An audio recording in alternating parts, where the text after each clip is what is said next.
Hello everybody, welcome back to another episode.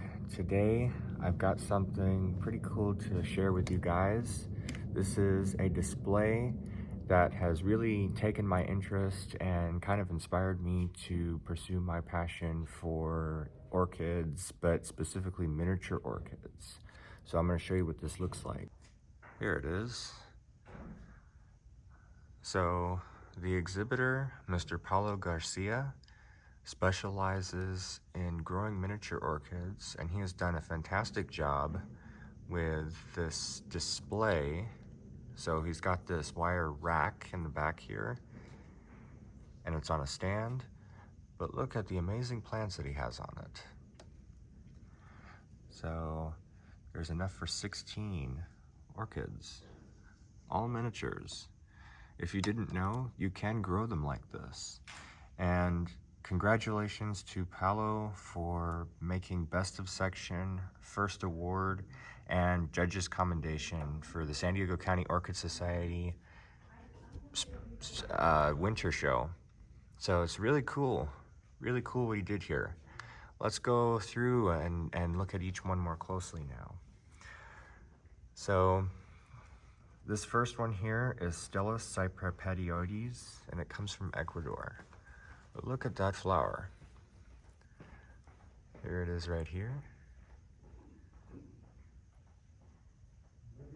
How about that for a little curiosity? It's got that nice fuzzy lip to it.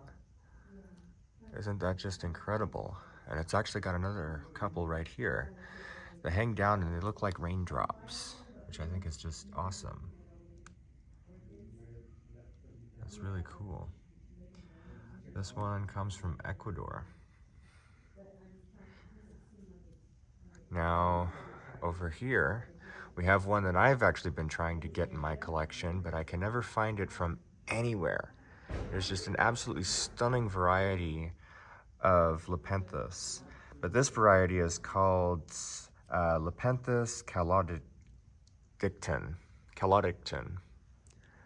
But look at those leaves. They look like tortoise shells. That's absolutely incredible. And the flowers are really small. Let me see if I can zoom in to get a better look at it for you. So it's a little fuzzy, but the flower sits right at the end, right there. And I think these are consecutive bloomers, so that makes this really enjoyable. This one comes from Colombia to Ecuador. They like a lot of humidity. So he's got a very nice display where he puts this on and it gets all that humidity. Now, moving over to the right, we have Dendrobium eleotianum. Now, it's very interesting how they come up with the names for it. It's all Latin names, but I tell you what, they're sometimes interesting to be able to pronounce. Look at that characteristic in the flower. That looks unreal. So this one also comes from Thailand. And you don't see something like this fairly often in bloom. Paulo has done a really good job with taking care of this. So those are what the flowers look like. Very cool plant. Now the one next to that, I'm gonna have a little bit of a trouble trying to pronounce this. Acianthera leptodifolia. Comes from Brazil. Look at all these flowers. That's cool. To me, the leaves look like jalapeno peppers. That's something you don't see very often. And just look at the incredible yellow on those flowers. That is amazing. You know, you can really see how this would be easily missed out in the wild if someone wasn't deliberately looking for this plant. You know, because it's so green, it just blends into the background and makes everything, you know, disappears into its surroundings essentially. So, very nice plant.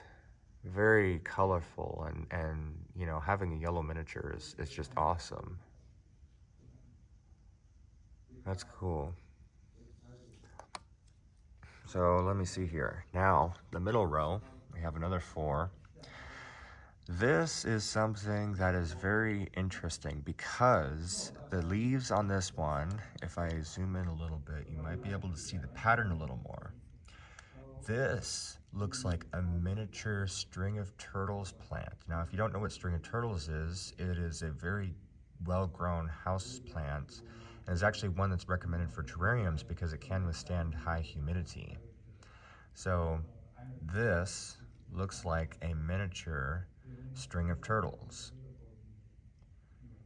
And look how well that's grown. I mean, he just grows it on a wood mount, a little bit of sphagnum moss in the background. You can actually see it's started to come alive.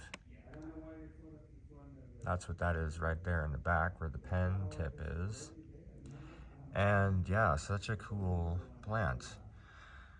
So Specliana dressleri comes from Panama. So we're moving up now from South America. So this is going to be in Central America now.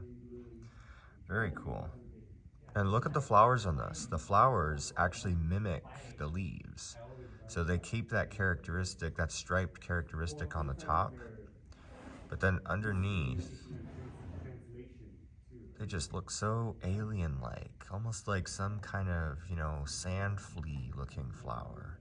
How wild is that? That's wild.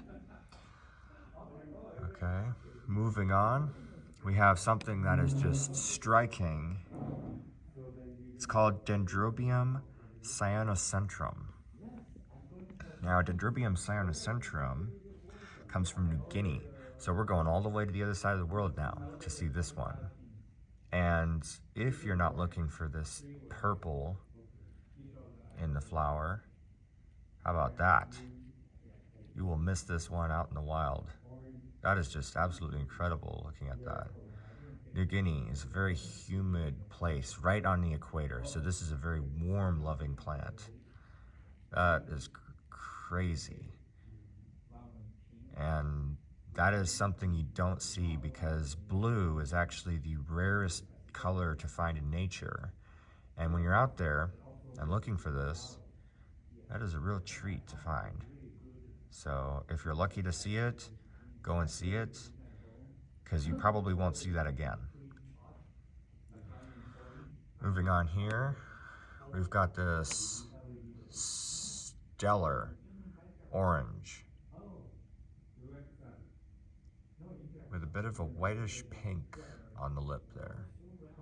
Now, let me see what this one is called. This one is called Trichoglottis biglandulosa. It's from Java. So again, right on the equator, very warm, loving plant. That is absolutely incredible. And it almost looks like a miniature Laelia anceps. If you're familiar with Laelia anceps, that's going to be a very similar shape. But then you look at the leaves, and the leaves look like a miniature Phalaenopsis. So that is just a wacky, cool orchid to learn about. Then we go over here. Oh, I missed one. Haha. That is not the Trichoglottis biglandulosa. This is the Trichoglottis biglandulosa. This one here. Look at that monopodial leaf pattern. Unfortunately, I don't want to move it too much because the flower is in the back here. And I don't want to damage anything. But as you can see, the back of the flower is a really nice white color, pure white, like paper. And this one actually is grown on a stick instead of the flat mount. I guess because he got it like that, but that is very nice. Very nice plant. So this one here is called Sericentron phacelia. and it comes from the Philippines. So again, characteristics are quite amazing. But yes, I did flip the location of the two plants, so you might want to rewind and watch that again from a different angle. Okay. Then we go on to another one that is, wow, this is crazy. So, Lepanthus gargoyla comes from Ecuador. It is in bloom, consecutive bloomer. Let me see if I can move around here and show you what the flowers look like. Tell you so you see why it's called gargoyla, because they look absolutely weird like that. That's crazy. So Ecuador is right there on the equator, so these are all going to be warm loving plants. But you notice something in the leaves, especially this one here. Look at that striping. How awesome does that striping look? That's really cool. And then the top of the leaf is this dark forest green color with a little bit of variegation in there. Not too much, but just subtly enough that you notice it. So that is something that's really nice. Then we have, moving over, we have this Tristella hoegeri, Hoeigeri, because I know that I'm pronouncing that wrong. Look at that. It looks like a bird or some weird thing. But the characteristic of this is that you notice something in the background. Where is the plant in the background? It perfectly blends in. Look how big this flower is. This is probably a good inch and a half almost across. But look at the plant. The plant in the back, all those leaves that you see right here, that is barely 1.5 centimeters. How about that for an orchid? That's something that would be amazing to have in my collection too, and I've got to find it somewhere, so I will look out for it. Because that is incredible, and it's always fascinating to me to know how much orchids can have big giant flowers compared to little tiny foliage, and you would never think that something that small could produce a flower this big, but it does. And this goes to show you the wonders of nature and how it works. That is crazy. So then we have another one here, this one. So Platystyle umbellata comes from Colombia. Now I've actually seen this orchid before, and I know that I am not going to get a good zoom on this because the flowers are the size of pinheads. So you're gonna have to appreciate it for what it is. So I can zoom in as much as possible. There we go. You can see that beautiful dark magenta on that. Those are the open flowers, and like I said, they're about as small as a pinhead. So you can imagine what would pollinate that in the wild would be something that is smaller than that. So here's one that is just about to open. These are actually the buds, so the buds are even smaller than the plant. And look how many spikes it has. It's got 1, 2, 3, 4, what looks to be 5 coming here. 6. Little tiny plant like this, 6 flower spikes. That is such a crazy looking orchid. And again, it comes from Colombia. So right on the equator, you're getting a warm, tropical loving plant and a humid loving plant with this species.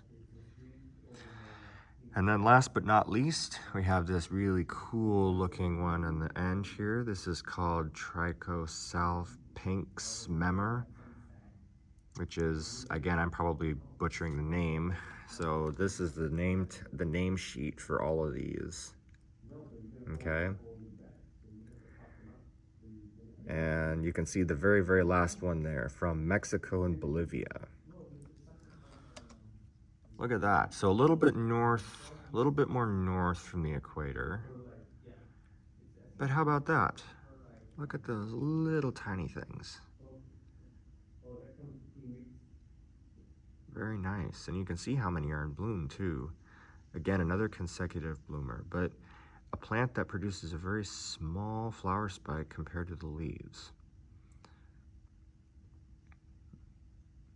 which is actually kind of comical because it was, you know, hilarious to see a big giant plant having little tiny flowers. That is actually kind of comical to see that.